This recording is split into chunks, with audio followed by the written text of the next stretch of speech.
Quando o menino que queria se tornar um jogador de futebol foi eliminado do projeto que visava criar o melhor atacante do mundo, ele percebeu que só o seu talento não seria suficiente. E logo após receber uma segunda chance para o seu sonho e rejeitá-la por medo de trair seus ex-companheiros, ele cai em um buraco, onde só restava o vazio e a dúvida do que teria acontecido se ele tivesse se esforçado mais. E é então que, depois de uma conversa com um antigo amigo, ele cai na real de que queria continuar jogando futebol e correndo atrás do seu sonho. É aí que ele consegue finalmente sair desse buraco, com o pensamento de que não importa o que os outros pensem, eu não tô voltando por amizade nem por zona de conforto, tô voltando porque quero ser o melhor do mundo. E essa nova filosofia se tornou sua maior força, algo que falta em muitas pessoas e que eu percebi que também faltava em mim. O choque de realidade de que, se o talento não for suficiente, o esforço com certeza será.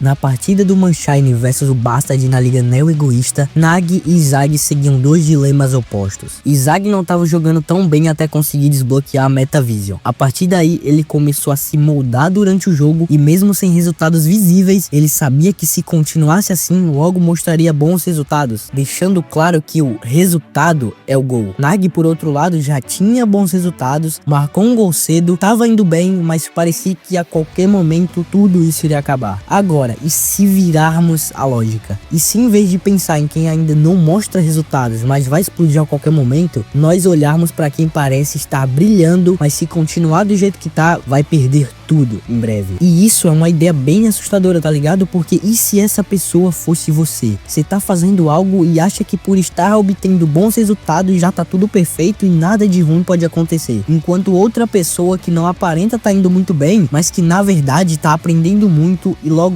vai mostrar resultados enquanto você se perde, tá ligado? O Nag consegue marcar um gol incrível, deixando Kaiser e Zag pra trás. E mesmo com todos impressionados, o público da Block TV indo à loucura, o de empate ego já havia entendido tudo. Em vez de melhorar o seu nível real de habilidade, o Nag só tava buscando dopamina. Cara, vamos supor que eu, que não sou tão bom no futebol, jogasse algumas partidas. Em algum momento, por pura sorte, eu marcasse um gol incrível de bicicleta, tá ligado? Sendo que meu controle de bola, meus passes, meu dribles, tudo era péssimo. Só que mesmo sabendo disso, eu resolvi me concentrar só no chute de bicicleta. Depois eu tento continuar a reproduzir o mesmo gol nos jogos seguintes, porque foi emocionante, me deixou animado e meu melhor amigo ficava falando: caralho, Adrian, você fez aquele gol de bicicleta, mano, foi incrível, você tem muito talento. E que depois desse lance eu recebo vários elogios e também uma proposta de 80 milhões pra jogar em um time profissional. Mas tem um porém: ser capaz de fazer um gol daqueles não me torna um jogador valioso se no resto do tempo meu jogo for terrível. Só que eu não reconheço isso e meu amigo continua tentando armar jogadas para que eu tenha outra chance de marcar aquele chute de bicicleta, de uma forma que eu nunca sou forçado a realmente melhorar nenhum dos meus outros atributos. O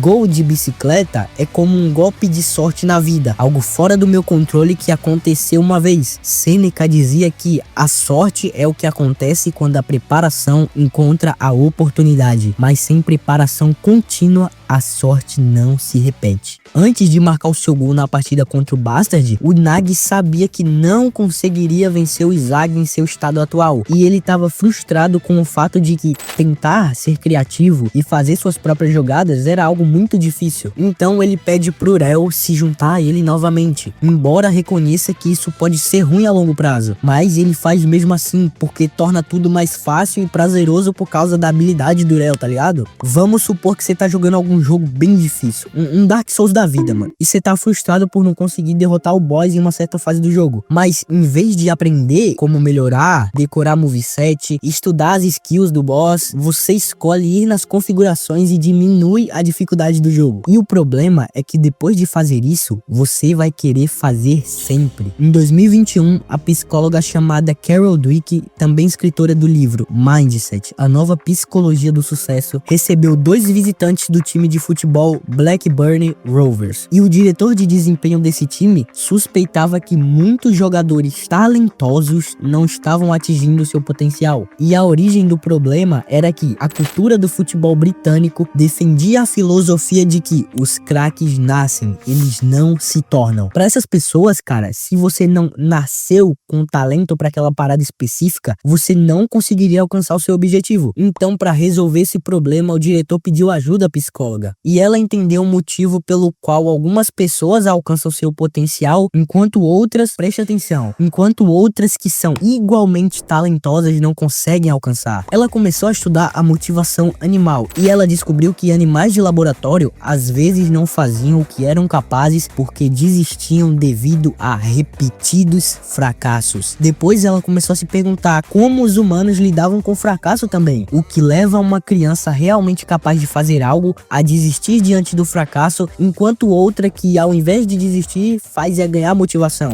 E ela concluiu, velho, que a escolha das pessoas para desistir ou se motivar estava nas crenças sobre o motivo do seu fracasso. Eu vou usar um exemplo aqui para ficar muito mais claro, mano. Imagina que você vai assistir 2 amigos fazer um teste para entrar num time de futebol e os 2 são igualmente recusados, eles não passam no teste. O primeiro amigo vem falar com você e diz: ah, mano, eu não passei porque eu sou ruim, velho, porque eu não tenho talento do futebol, tá ligado? E isso aqui não é pra mim. Já o seu segundo amigo vem e fala: nossa, mano, eu realmente não passei, mas isso foi porque eu não me esforcei o suficiente. Se eu tivesse me preparado mais, treinado mais, com certeza eu teria a chance de passar nisso aqui, velho. O amigo número 1, que atribuía ao fracasso a falta de habilidade, falta de talento, ficava desanimado mesmo em áreas que ele era capaz, tá ligado? Mas o outro, que achava que fracassou porque simplesmente não havia se esforçado o suficiente, ganhava mais motivação. E o louco de tudo isso, velho, é que os 2 tinham o mesmo talento. O que mostrava se eles iriam conseguir ou não era sua mentalidade. O Nag, mano, ele nem sequer tentou direito. Ele fez uma única tentativa daquela ideia de criar sua jogada sozinho. E o Ego, mano, ele fala lá que o Nag deveria ter continuado a tentar ser criativo e evoluir sozinho, mesmo que lhe custasse o fracasso. Mas ele preferiu seguir o caminho mais fácil, o caminho para qual vai todo o talento que acaba murchando.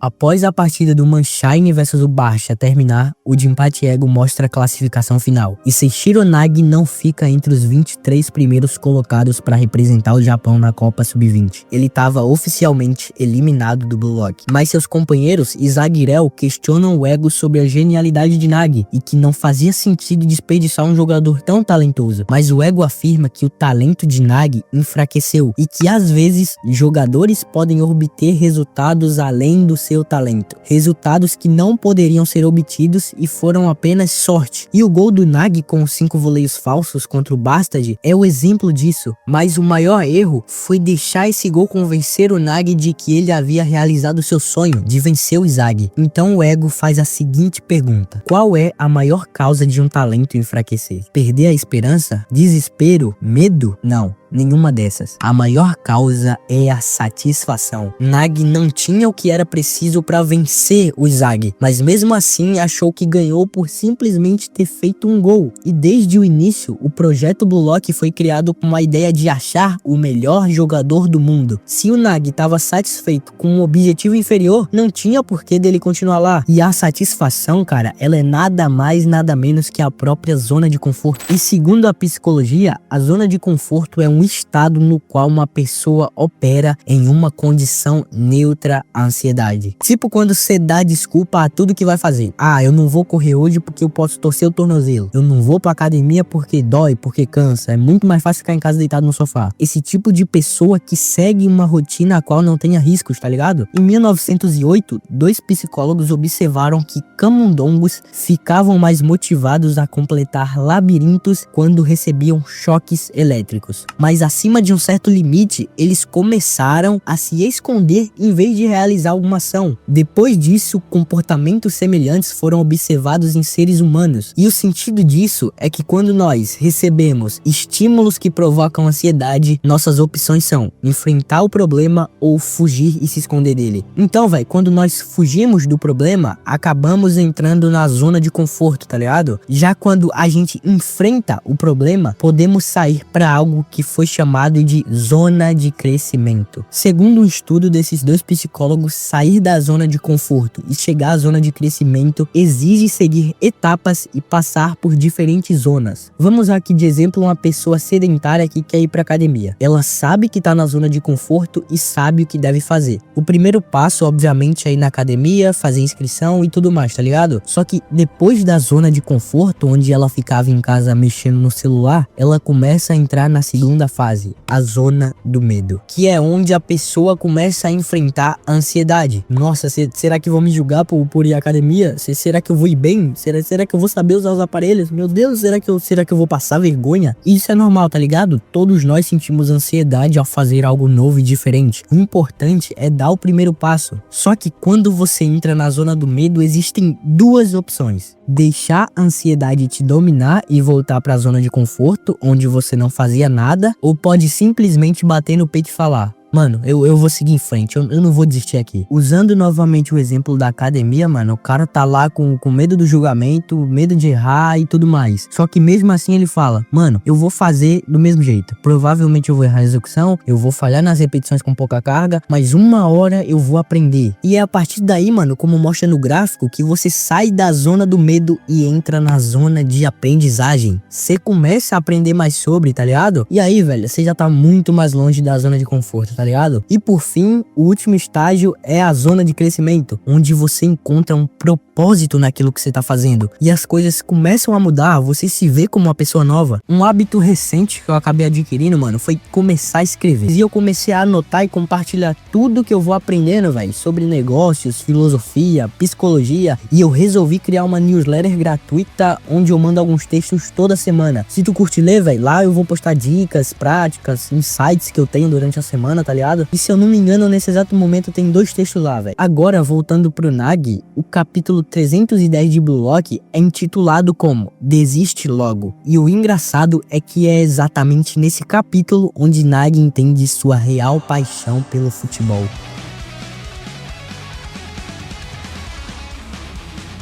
Numa conversa com o Igaguri, onde ele pergunta pro Nag se ele estava satisfeito, Nag falou que recebeu uma segunda chance do presidente Bharat-Sutta e recusou. O Igaguri claramente ele vai à loucura e pergunta pro Nag o porquê disso. E o Nag ele argumenta que não queria trair o Blue Lock, mas é exatamente com essas palavras que Igaguri responde: do que você tá falando? Você já é o maior traidor do Blue Lock do mundo. No último minuto, quando você fez aquele passe e perdeu, o que você fez foi o oposto do ideal do melhor atacante do mundo. E agora você vem me falar que não pode trair eles? O Nag até chega a perguntar: mas o que o Rel e o Zag pensariam de mim se eu decidisse seguir o Bharat-Sutta? E é aí, mano, que o Igaguri dá a cartada final. Se você vai desistir do seu sonho baseado no que os outros pensam, então desiste logo. Não vai virar realidade de qualquer jeito. As pessoas só podem dar o seu melhor quando sua esperança tá balanceada com o desespero. Você não consegue nem falar o que quer ganhar por você mesmo. Você tá preso porque nunca pensou no que aconteceria se você falhasse. Nesse momento, Nag vira as costas e fala que vê Igaguri o deixou pegando fogo. Ele vai até onde tá sendo sediado o primeiro jogo da Copa Sub-20 e fala que o fogo que ele tá sentindo agora por ter a oportunidade de voltar ao Blue Lock não é pra jogar com Hell e não é pra lutar com Izag. O fogo dentro de mim, a verdadeira identidade do meu ego, que o meu coração tá gritando, é o prazer de se sentir como um deus. Se for por esse sentimento, eu posso perder todo o resto. Eu posso até destruir o Blue Lock. E eu quero ser o melhor do mundo. E a lição que isso passa é muito poderosa. O seu sonho só é realmente seu quando você tá disposto a pagar qualquer preço por ele. Inclusive o preço de desagradar quem você ama ou respeita, tá ligado? Enquanto você viver nas expectativas dos outros, vai estar preso. Mas quando você encontra um motivo tão grande que estaria disposto a perder tudo por ele, é aí que você realmente começa a crescer. Se o preço para viver seu sonho é perder tudo, então pague ele sorrindo.